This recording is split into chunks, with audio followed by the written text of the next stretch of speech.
Bonjour, je m'appelle Marco Garcia Trejo et j'ai réalisé mon stage dans l'entreprise Género de Máquinas Industriales SADCB. Aujourd'hui, elle soutient plus de 30 familles de l'État de Mexique. De plus, elle possède des contrats avec des compagnies internationales, telles que Takeda Pharmaceutical, Becton Dickinson, Alpura et Continental. Mais l'histoire commence avec ce petit atelier. Il était composé de deux machines. C'était une rectifieuse et un petit tour.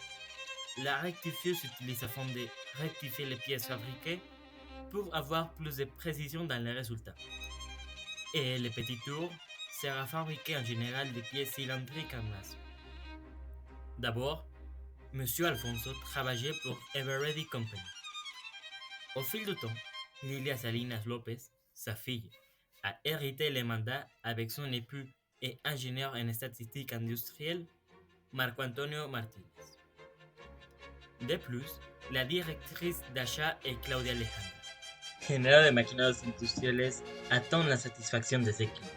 Elle cherche activement la certification ISO 9001, c'est-à-dire un certificat international de professionnalisme industriel. D'abord, je suis allé chez les machines CNC. La compagnie possède 15 en total. La machine que j'aime le plus, c'est la Super Mini 1002. C'est une fraiseuse verticale, tandis qu'elle soit petite, elle est très versatile en qualité de projet demandé et dans les petits et moyens lots. Mais c'est quoi un CNC? Bon, c'est une machine computérisée numérique. Elle est contrôlée par un ordinateur et obéit à une série de commandes qui en général sont faites pour des projets industriels. Par exemple, SolidWorks, Mastercam ou FreeCAD. Néanmoins, les commandes doivent être très surveillées, car une petite erreur dans les commandes peut casser toute la machine. Après, je suis allé dans le laboratoire de précision micrométrique. Avec cet comparateur Mitutoyo, on place les lampes cylindriques et on les fait roter afin de réviser la qualité du diamètre requis. Si elle est mauvaise, on décide si on la jette ou si on la rectifie. En général, cet comparateur révise de 15 à 20 cases de 60 pièces par semaine de lames. D'abord, en Alpura, les vendeuses ont de la confiture et du yaourt qui remplissent les bouteilles.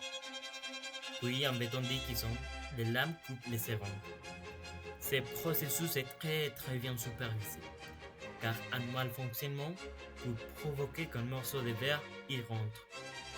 Les deux fabriques se situent en Cuautitlán, dans l'État de Mexique. J'ai observé un petit problème qui parfois ralentit la production du produit. C'est l'organisation des outils et des matériels. Néanmoins, ils ont déjà commencé à résoudre ces problèmes. J'ai adoré cette chance de pouvoir explorer mon futur en STI. Toutefois, je ne suis pas convaincu du tout de l'ingénierie industrielle ou mécatronique, et je cherche des programmes d'études plutôt aéronautiques. Et merci beaucoup pour regarder cette vidéo.